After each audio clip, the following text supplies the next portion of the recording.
This looks like a job for Superman.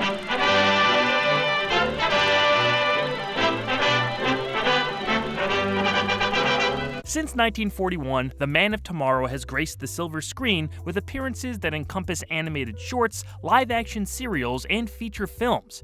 Today, we rank every single theatrical project that featured Superman as a main character. If it hit the cinemas with a full release, we're going to include them here. Let's start at the bottom and climb up, up, and away.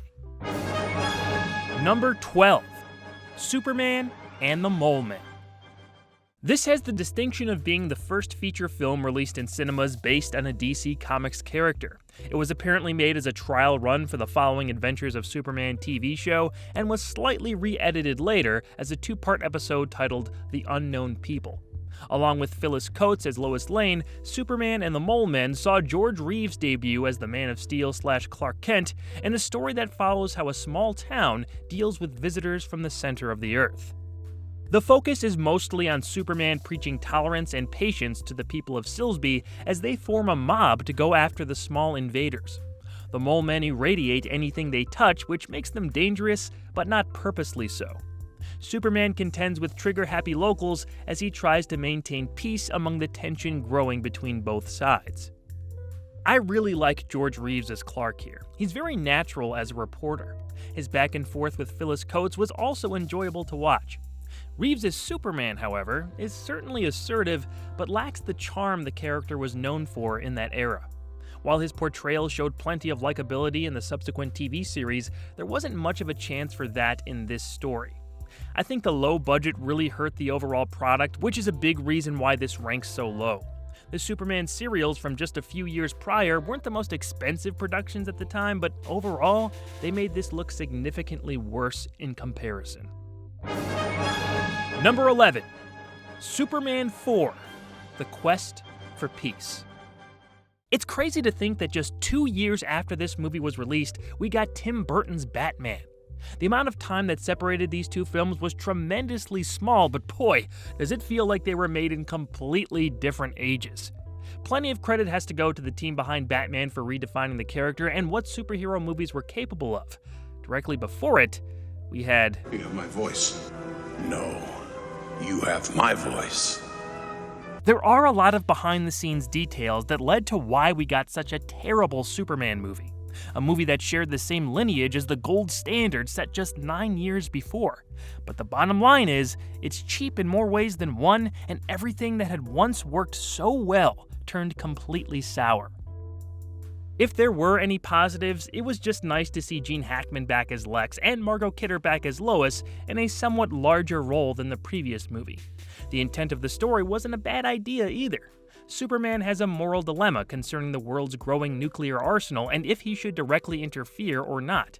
I know this story was pitched by Christopher Reeve himself, as he's given credit for it, but the money and execution just weren't there, and we didn't get another Superman movie for almost 20 years because of it.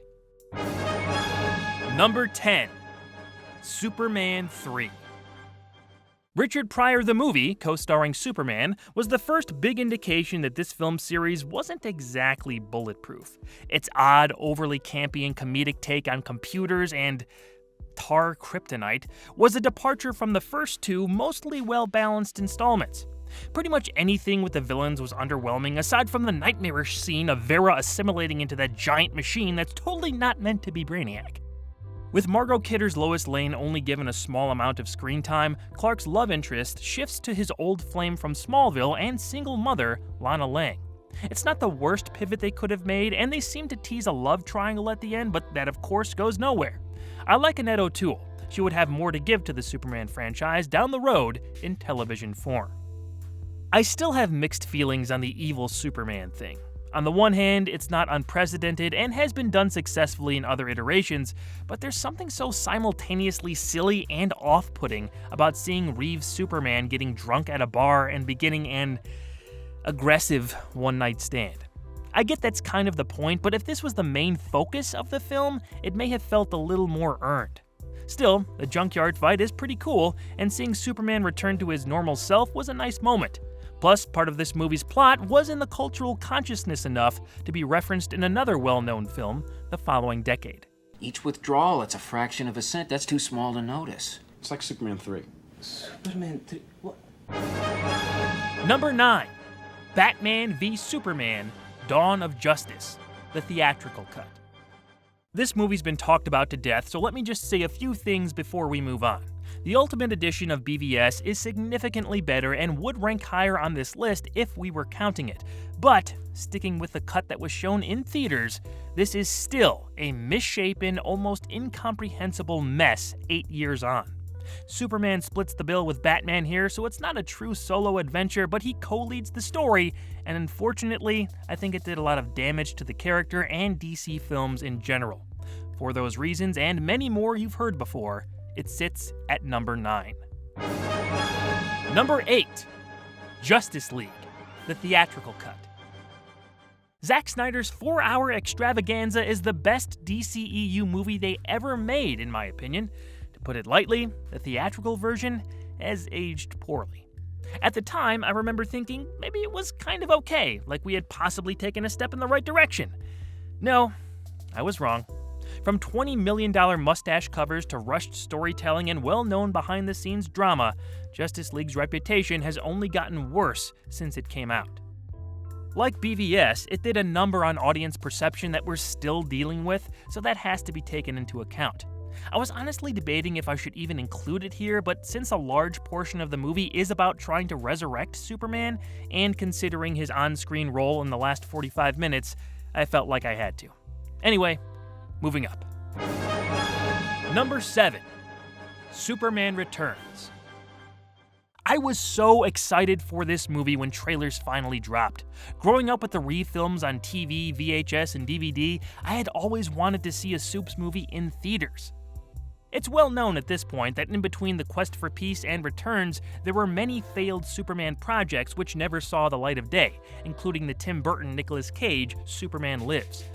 Fairly or unfairly, Bryan Singer's final product ended up short of nearly 2 decades worth of audience expectations. Not that it's the worst thing ever, it's not. I always liked Brandon Routh, and his own return to the character in 2019's Crisis on Infinite Earths proved he could be a great Superman. But the dreary, slow 2006 film didn't land with me the way I was hoping.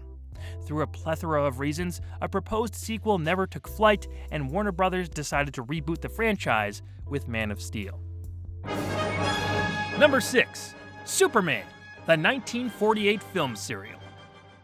Kirk Alyn introduced us to a live-action Superman up on the big screen in January of 1948. These 15 Columbia Pictures produced chapters were released a week apart to form a full story. The death of Krypton, Superman's arrival on Earth, his first appearance in Metropolis, his job at the Daily Planet as Clark Kent, meeting Lois Lane, Jimmy Olsen, and Perry White, discovering his weakness to Kryptonite, and battling a crime boss called the Spider Lady. I gotta say, I really enjoyed these. It's Golden Age Superman in all his glory, complete with a faithful portrayal, fun character interactions, and delightfully cheesy situations. Superman turns into a cartoon when he flies. It's amazing. I know that was seen as an example of how low the budget was for these, but through a modern lens, it just adds to the charm. According to online sources, they tried putting the actor on wires for some live-action flying sequences, but the footage was unusable. Kirk Alyn as Superman and Clark Kent was a perfect fit for the time period. This isn't exactly deep material he's dealing with, but that doesn't matter. There's a goofy joy to seeing Superman smile, open his eyes wide for the character's X-ray vision, and hop around to give the impression he's light on his feet. Adding to the charm is Superman's theme.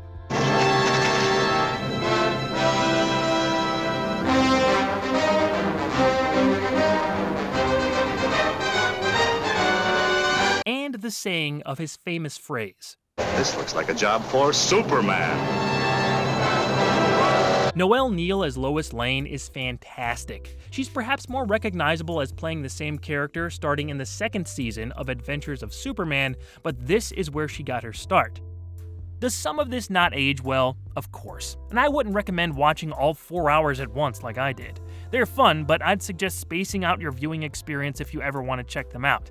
There's a lot of repetitive beats that just go along with the territory. In any case, these put a big smile on my face, and for what they were striving for, it was extremely successful. Number 5. Atom Man vs. Superman, the 1950 film serial. That's right, the original was so popular, Columbia made a sequel serial 2 years later. It was another 15 chapters, totaling at just slightly longer than its predecessor. This time, instead of the Spider Lady, Superman takes on none other than Lex Luthor himself and his alter ego, Atom Man. Look at that helmet. Look at it. It's Proto-Shockmaster. I love it.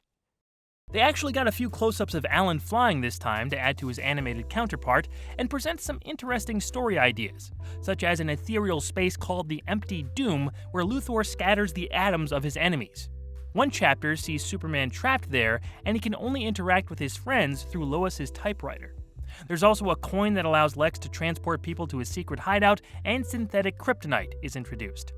They throw dummies off buildings in addition to having Superman chuck a henchman into the sky and catch him like a ball. It's great fun. Surprisingly, they don't shy away from people suspecting Clark is Superman either. Lois is even convinced of it at a few points. Again, watching this all at once can turn into a repetitive fever dream, so I'd suggest watching them piecemeal as they were meant to be seen. In all, count me a fan of Kirk Alyn's Superman and this iteration of the character's world. I think a lot of people look past him because of how popular George Reeves became, but Alyn's interpretation is one to remember. Number 4. Man of Steel. The beginning of the DCEU created a still polarizing version of our hero, and one that people will either defend with their life or argue against to their dying breath. My thoughts on Man of Steel have pretty much remained the same from about a year after the film came out. There's a lot of potential. I like Henry Cavill, Russell Crowe, Hans Zimmer's music, and some of the concepts or themes in the story. I just could never fully get on board with this vision. It seemed to stray too far from the character's roots, and there are some baffling sequences in this movie, but it's not without its merits. I do wish we could have seen where this Man of Steel may have taken us if the end destination was in fact closer to why most fans fell in love with him in the first place. Number 3. Superman 2. In many ways, Superman 2 is directly associated with the 1978 original. They were at first shot simultaneously until the infamous issues between director Richard Donner and producers the Salkinds changed plans. The finished film that was released in theaters is credited to Richard Lester, who reshot most of the footage Donner had completed, which had been reported to be about 75%. Years later, we got the Richard Donner cut, which I think is a bit better than the theatrical version, with a little less slapstick and a restored Brando, but it does have its own problems. The truth is, any version of Superman 2 isn't perfect. Yes, the memory-erasing kiss is stupid. Overall, it's pretty darn great though. General Zod, the battle in Metropolis, everything at the Fortress of Solitude, it's all iconic stuff and a huge part of the character's mythos. It's top Superman. Not tip-top, but top. I love it. Number 2. Superman, the Fleischer animated short films. If I ever wanted to introduce Superman to someone who didn't know who he was, this is what I'd show them. This is core, quintessential, classic Superman.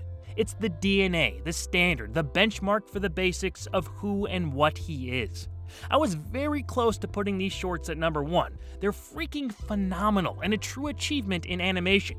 If you've never seen these or stayed away because they're old, I'd suggest giving them a view. Yes, there are certain aspects that are definitely outdated and inappropriate. Keep in mind, they were made in the early 40s and are a product of their time. Unlike the live-action serials, I think you could watch a bunch of these in one sitting and never feel it. They're all entertaining from start to finish. From that theme to the stunning animation, designs, visual appeal, aesthetics, and overall vibe. This is Superman. When you boil him down to the marrow, this optimistic, upbeat, adventurous, persevering hero is what should still be there. Ultimately, only one film could beat it. Number 1. Superman, the movie. It's hard to bet against the best, and the original 1978 Superman movie is indeed the best theatrical release this character has ever seen. It's epic, it's romantic, it's heroic, it's intimate, it's got action, pathos, brilliant acting, thrilling set pieces, and so much more. Christopher Reeve is still Superman to people all over the world, and this movie cemented his place in history. It's a very tough act to follow, and no one before or since has matched his earnest charm or believable sincerity. He's the guy. Period. Gene Hackman, Margot Kidder, Marlon Brando, and the rest of this wonderful cast are spectacular as well. Richard Donner's direction, in tandem with Mario Puzo, David Newman, Leslie Newman, and Robert Benton's script, is cinematic superhero storytelling at its height. I could go on for hours about this movie, but if you know this character at all, you're likely at least somewhat familiar with this classic. It's number one for a reason, and if you've never fully given it a chance, now's the time. We might be doing more of these ranking lists in the future, so let me know in the comments what else you'd like me to cover and how you rank the Superman movies. See you next time. Uncanny how Superman turns up just when you need him. I didn't even get a chance to thank him.